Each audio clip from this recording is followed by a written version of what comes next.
there, Chelsea here, MonarchAlley. I am a vintage lover, thrifter, and part-time reseller, and today I have my weekend what sold video for you. I'm fresh off of Memorial Day weekend. Traditionally for me, Memorial Day weekend actually is not like a big sales weekend, but I'm really happy with what I have to show you today. It's definitely an eclectic blend of items, which is always my favorite, you know, all the randomness. And one of them is, well, maybe a couple are, definitely a bolo, but one is an eBay listing that I did as an auction. So that was kind of fun to watch. I don't typically do auctions. So I'll show you more about that as we get through the video. So the first item that I have for you is an item that sold on Friday. I typically do try to ship on Saturdays, but I wasn't able to make it out to ship these on Saturday. So these are some Keds and Spade boat shoes. They're in one of my recent hauls and they got a lot of positive attention on all the platforms actually right after listing them. But they sold on Facebook Marketplace for $18 and the buyer paid shipping. So what's great is these are going to be so easy to fit in a poly mailer. I will stuff the toe because I just don't want them to get wonky, but these are a pretty easy shoe to ship, which is always nice. So I'll put those in a poly mailer with some stuffing in the toe and call it a day. I found that women's shoes up to like a size 9, so I guess men's shoes up to maybe a size 7 or so fit really well in my like 8x11 poly mailers that I have. Anything bigger than that, and I need to kind of reconsider my options or Franken bag, which is probably not an ideal situation. I should probably just get some larger poly mailers. I'd love to hear in the comments what you do for larger shoes or if you just always put them in a box.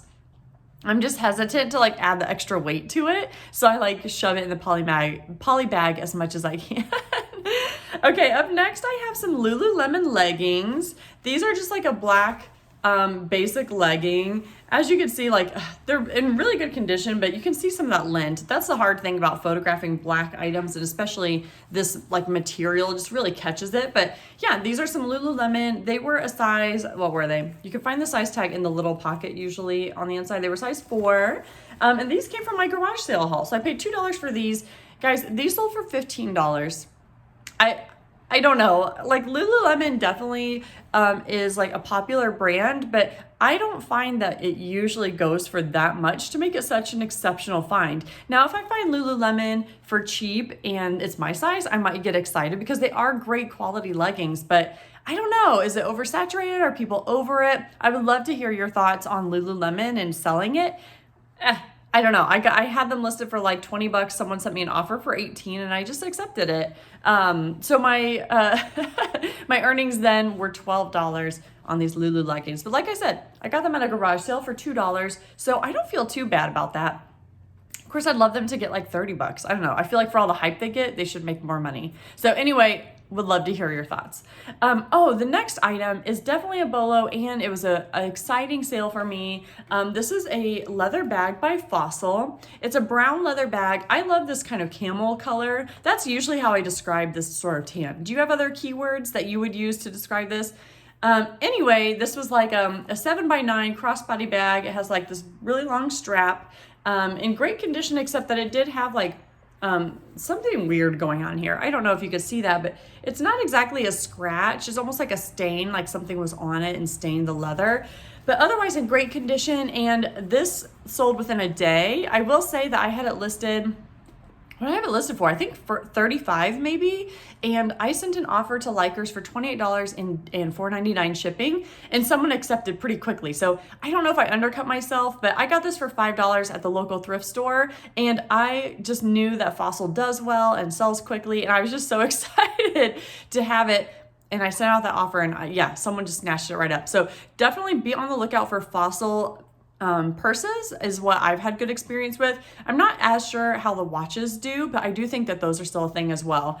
If you can find like the larger Fossil leather bags, like what they call the Explorer bag, look that up real quick because those can really get you some good money. I sold 2 of them for $50 and $60 each. Oh, if only I could find like one of those a week, my day would be like totally made. Do you have any items like that you're like, if I could find this one thing like once a week, I'd be a happy camper? Drop it in the comments because I'm curious to hear. For me, Fossil bags is definitely on that top 5, 10 list for sure. They sell so quickly. Okay, something that did not sell quickly and I was very insecure about listing and I kind of regret buying are these cowboy boots. Guys, I don't know anything about cowboy boots. You can see they have is that just like some dust? That might just be some dust. But these like pointy toe cowboy boots, I thought they were very cool. I was just trying something new when I picked these up. But then I realized when I got home, how am I going to list these? I don't have any details except for the size, which was on the bottom, and it says made in Italy. So that made me think, ooh, these are really nice, but I couldn't see very easily the brand on the inside and it was worn away, so it's hard to read. So I really struggled in listing these pointy toe cowboy boots, or cowgirl boots, I should say. They're size 37, made in Italy. I don't know, guys, but these, I think they're really nice and cool. I don't know, but these sat forever in my closet, and finally someone sent me an offer for like $10 and I just accepted it. I'm like, hey, at least I'm getting my money back on these. I probably paid $5 for them, so at least I'm getting my money back on them. I didn't pay up, and I'm just happy to see them gone because I don't know, they made me so insecure. Do you ever feel that way? You pick something up because you've heard about it on a video like this and then you get it home and you're like, ooh, what was I doing? What was I thinking? That was me and these cowboy boots, but I'm going to keep looking. I just want to make sure they're marked with an identifiable brand that it's easy to search comps. It's easy to find the information for. I think that's the key there, but hey, that was like over a year ago. I've learned so much since then. Okay. The next thing I have that sold is the fun eBay auction. This is a little army tank toy. It's like a die-cast toy. This is actually coming up in my thrift haul video that I'll have out this week, so subscribe and you can see the 6 other tanks like this that I picked up. It is by the brand Corgi. I don't know if you'll be able to really see that. No, I'm sorry, you can't see that, but Corgi. And what's cool about this is it does say the name of the tank under it, so it says Sherman tank. Now, the tricky thing is that when I looked up Corgi Sherman tank, there's actually a lot of different styles of this type of tank. So I really kind of was nervous about listing it because these people that follow these toys are very specific about like the era that, you know, the tank would have been used in, or I don't know, just all the little details are things that I didn't exactly know. So what I did is I listed it based on what I do know. I could describe what it looked like. I could say what it said on the bottom. And I listed it for auction starting at $5 because comps for these are in the $15 to $30 range. Sometimes they even do even better, but I don't know exactly what makes things do better. So anyway, I started this at $5 and it was a 7-day auction, and I started to get bids, and that was pretty cool. And a couple times I would get a bid and then immediately get another bid after it. So clearly someone had their thing set to bid automatically if it as long as it doesn't go over a certain price. So it landed at $14.50 plus the buyer is paying for shipping. So that's pretty nice because it's pretty lightweight. It'll probably cost about, you know, $3.50 to ship it. And I'm excited for this sale. And like I said, I have 6 others. I have $1 into this, and I have 6 others that I also paid $1 each for. So that's kind of fun. My husband found them for me when we were thrifting together, and he's like, hey, I think these are something. Like, we looked them up and we got really excited. So that's always fun. Something simple and quick to take pictures of and all that you can flip quickly is always fun. What do I have next? Oh yeah, okay. So up next, don't mind the wicker basket. That's just what I've been storing these in because I was so scared of chipping them. But I have these 3 green glass vases. Oh, sorry for the clink. So sorry again for the clink. So you can see them here. These are also in my recent thrift video or thrift haul video, but I listed the 3 of them for I think about $30 on all the platforms. They did get positive attention, but what I'm trying to do is really be mindful of when I list something and how, if it's moving or not. So then I'll try to reduce the price after a couple weeks on all the platforms. On Mercari, it's really easy to do that because you can just hit promote and it takes it down a certain percentage. On other ones, you have to go in and manually edit, but that's fine because I went in and manually edited the listing on Facebook. And then quickly after that, I got an offer from someone following the listing for $18. Oops. That's eBay, not Facebook Marketplace. Sorry, on eBay I was doing this. And so that's where it sold, on eBay. But yeah, I got an offer. I think I lowered it to like 25 and then someone offered me 18 and I was happy with that. I have $5 into these 3 glass vases and I did charge the buyer $10 for shipping. So what I try to do is just think like, what would I want to pay for something like this and really look again at the comps and the value. And I felt $18 was a fair price for 3 glass vases that I got for $5. So that was my first time kind of curating a little bundle, which was really fun. I do want to do that more with vases and items like that. Just get maybe 3 or 4 items that look good together in a picture, and then hey, that's the start of someone's collection perhaps, or a nice decorative piece, as opposed to trying to sell one bud vase for $5. You know what I mean? So I'm really happy with that, and I definitely want to continue that strategy and see if it keeps working. All right, I have a few things left for you. These are a pair of Sperry shoes. They are kids' shoes. They're so fun. They're like a gray silver glitter. Look at that. Ooh, I love it. These are so fun, and they're in great condition. Like, I don't think any kiddo really wore these. And they sat and sat and sat. So I don't know if it's just Sperry is just not a brand. To me, it's a brand that I feel like is, you know, like a kind of expensive, nice brand that people look for. But I'm wondering if maybe I just have the wrong perception of myself or of the brand. And anyway, they finally sold on Kedizen, of all places. I haven't had a Kedizen sale in a while. So it's really fun when just all of a sudden it shows that someone made a purchase from me on Kedizen.